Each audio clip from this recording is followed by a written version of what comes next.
होता यह है कि हम लोकल सेंसिटिविटी एनालिसिस देखकर उसे वैश्विक स्तर पर लागू करते हैं। इस तरह से हम अक्सर खुद को बेवकूफ़ बनाते हैं।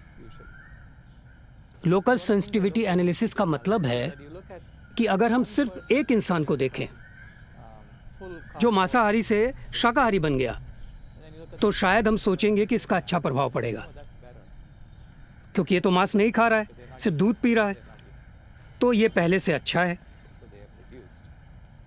लेकिन अगर हम ग्लोबल सेंसिटिविटी एनालिसिस करें, जो हम सिस्टम इंजीनियर्स करते हैं, तो इसमें आपको ये देखना होगा कि अगर सब लोग शाकाहारी बन जाएं तो क्या होगा। अगर सब लोग शाकाहारी बन जाते हैं तो गाय की आबादी बहुत बढ़ जाएगी, क्योंकि हम उनसे दूध निकालेंगे और फिर गाय का मांस कोई नहीं खाएगा। फिर गायों की आबादी बढ़ती ही जाएगी। फिर मैंने हिसाब लगाया, अगर हर कोई शाकाहारी बनकर डेयरी से उतनी ही मात्रा में खाद्य पदार्थों की मांग करता है जो आज मांस से पूरी हो रही है, तो पृथ्वी पर गायों की आबादी 8 गुना से भी ज़्यादा बढ़ जाएगी। असल में आज ये स्थिति है कि शाकाहारियों की गंध बीफ खाने वालों की वजह से साफ हो रही है, इसलिए इसका प्रभाव कम महसूस होता है। जब मुझे ये एहसास हुआ, उसी दिन से मैं तुरंत वीगन बन गया। डेयरी का सेवन पर्यावरण के लिए उतना ही हानिकारक है जितना कि किसी और प्राणी को खाना। कई विशेषज्ञों का कहना है कि पशु उद्योग पर्यावरण के लिए जीवाश्म ईंधनों के उद्योग से भी ज्यादा खतरनाक है। दुनिया भर के कई देशों की तरह भारत के भविष्य पर क्लाइमेट चेंज का प्रभाव चिंताजनक नजर आता है। जैसे जैसे तापमान बढ़ता जाएगा, वैसे समुद्र का जल स्तर भी बढ़ेगा। आईपीसीसी के छठे आकलन पर आधारित नासा के समुद्र तल प्रोजेक्शन के अनुसार कोचिन शहर और आसपास के तटीय क्षेत्र इस सदी के अंत तक 3 फुट से भी अधिक पानी के नीचे होंगे। कुछ ऐसे ही अनुमान चेन्नई, मुंबई, विशाखापट्टनम, कोलकाता के कुछ हिस्से और अन्य कई क्षेत्रों के लिए सामने आए हैं। कुछ क्षेत्रों में बहुत भारी वर्षा होकर अचानक बाढ़ आएगी और कुछ में अत्यधिक सूखों, ग्रीष्म लहरों और वनाग्नियों की घटनाएं बढ़ेंगी। इससे होने वाली पीड़ा और आर्थिक नुकसान का कोई हिसाब नहीं होगा। जरा सोचिए कि अगर हम बर्फीली जमीन छोड़ दें, आज पृथ्वी का सिर्फ 6% भूभाग हमें अपने आहार का 85% हिस्सा दे रहा है। अगर ड्राई वेट या सूखे वजन को देखें तो, क्योंकि हमारे कुल आहार का 85% प्लांट बेस्ड है, उससे ऊपर का 12% खाना पशुओं पर आधारित है।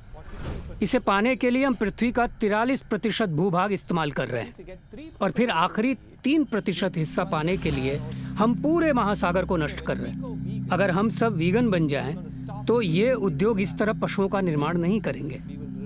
फिर हम पृथ्वी की 80% बर्फ रहित जमीन प्रकृति को वापस दे सकते हैं, जिससे प्रकृति फिर से सांस ले पाएगी। तो हमारी सोच ये है कि इन पशुओं की कुल आबादी 2800 करोड़ से घटकर 50 करोड़ हो जानी चाहिए। फिर हम उन्हें अभयारण्यों में रख सकते हैं और उनका ख्याल रख सकते हैं। 50 करोड़ पशुओं को मुक्त जीवन मिलेगा और कटे हुए जंगल भी पुनर्जीवित होंगे। 2020 में जब वाकिन फीनिक्स को सर्वश्रेष्ठ अभिनेता का ऑस्कर मिला, तब उन्होंने बेजुबान जानवरों के लिए आवाज उठाने की बात कही। हम पूरे हक से गाय का कृत्रिम गर्भाधान करते हैं, और जब वो माँ बनती है तो हम उसके बच्चे को उससे चुरा लेते हैं, चाहे वो पीड़ा में कितनी भी चीखे या रोए। और फिर हम उसके बछड़े के हिस्से का दूध छीनकर अपनी कॉफी या कॉर्नफ्लेक्स में डालते हैं।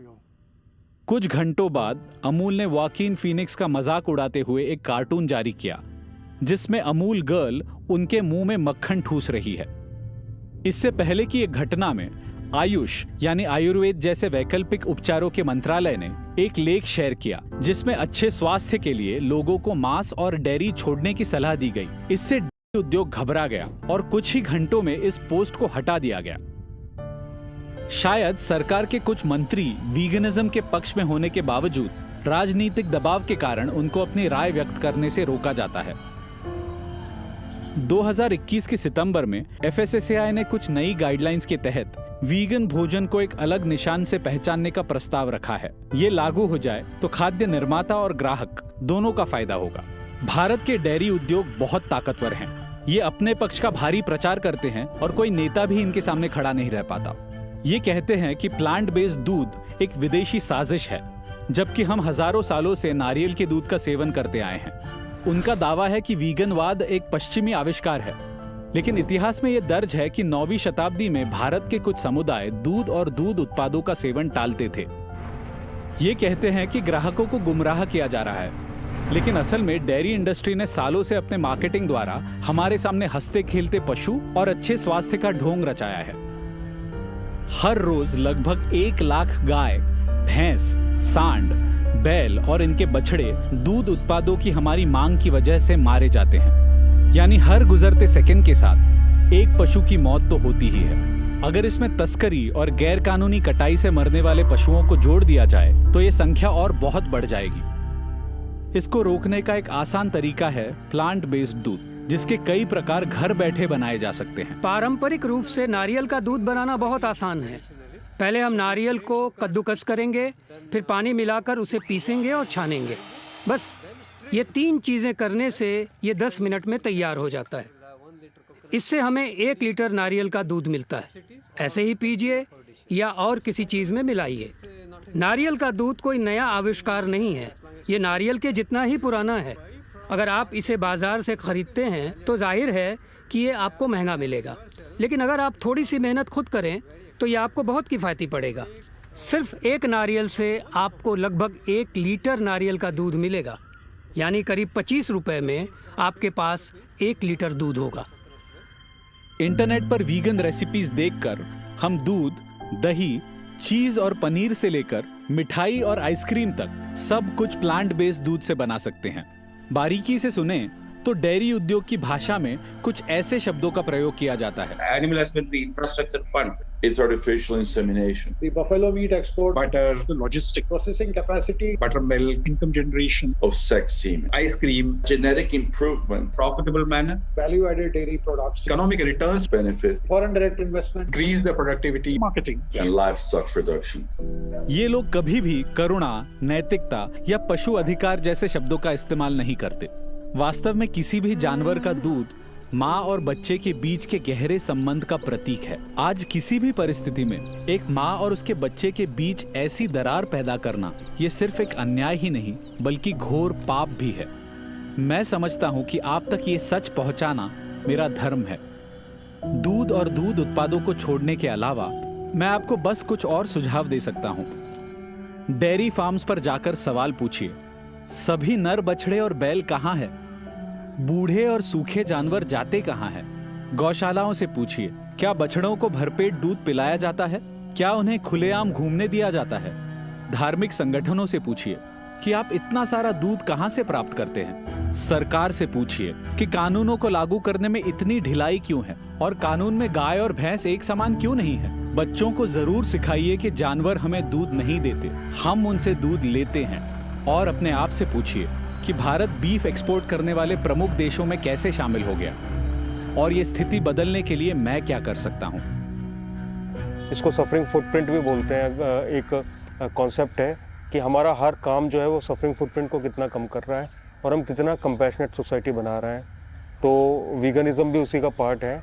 और जब हम वीगन होते हैं, चाहे हमारे खाने का हो, कपड़े पहनने का हो, तो ऑब्वियसली जो स्लॉटर है एनिमल्स का, उनका किलिंग है, या फिर मिल्क के लिए जो इतना बड़ा डेयरी इंडस्ट्री में इतनी क्रुएल्टी है, वो ओब्वियसली कम होती है।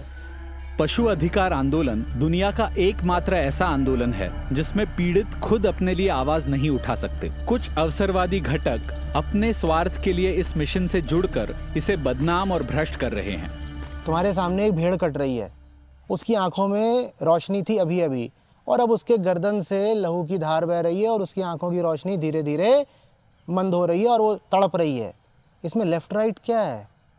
और अगर आप लेफ़्ट राइट की बात कर रहे हैं तो फिर ये आप एक्टिविज़म उस भेड़ के लिए नहीं कर रहे, वो अपने लेफ़्ट या राइट के लिए कर रहे हैं, तो फिर तो ये सफल होगा भी नहीं ना। इसके लिए आपको वाकई ऐसे लोग चाहिए जिनके दिल में करुणा हो। It has to be a straight thing, and the straight thing is actually spiritual, neither left nor right. अगर आपको जानवर से प्यार है, अगर आपको जीवन से प्यार है, अगर आपको स्वयं से प्यार है, तो आइए इसमें भागीदार बनिए। लेकिन आप अपनी आइडियोलॉजी का बस्ता लेकर नहीं आ सकते कि मेरी राइटिस्ट है, मैं लेफ्टिस्ट हूँ, मैं चाहता हूँ कि उसके थ्रू ये आगे बढ़े, फिर तो नहीं बढ़ेगा। देखिए, गौ रक्षा केवल एक तरीके से हो सकता है। ये गाड़ियों को रोक करके, मारामारी करके, इसको एक हिंदू मुसलमान करके ऐसे नहीं होगा। ये गौ रक्षा होगा जब आप दूध पीना बंद कर देंगे। जब आप दूध पीना बंद कर देंगे तो खुद ब खुद गाय कम हो जाएंगे, खुद ब खुद मीट इंडस्ट्री पैकअप हो जाएगी। तो अगर आपको गौ रक्षक बनना है तो आज से ही दूध पीना बंद कर दें, बजाय कि वायलेंस से कुछ काम ले लें।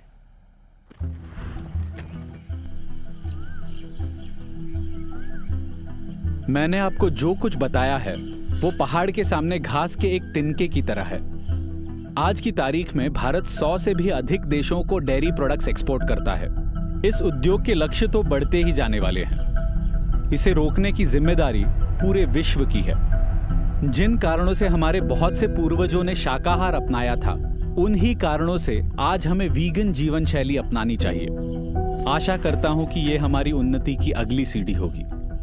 इस क्रूरता को खत्म करके इस चक्रव्यूह से निकलने का वक्त आ गया है। जय हिंद।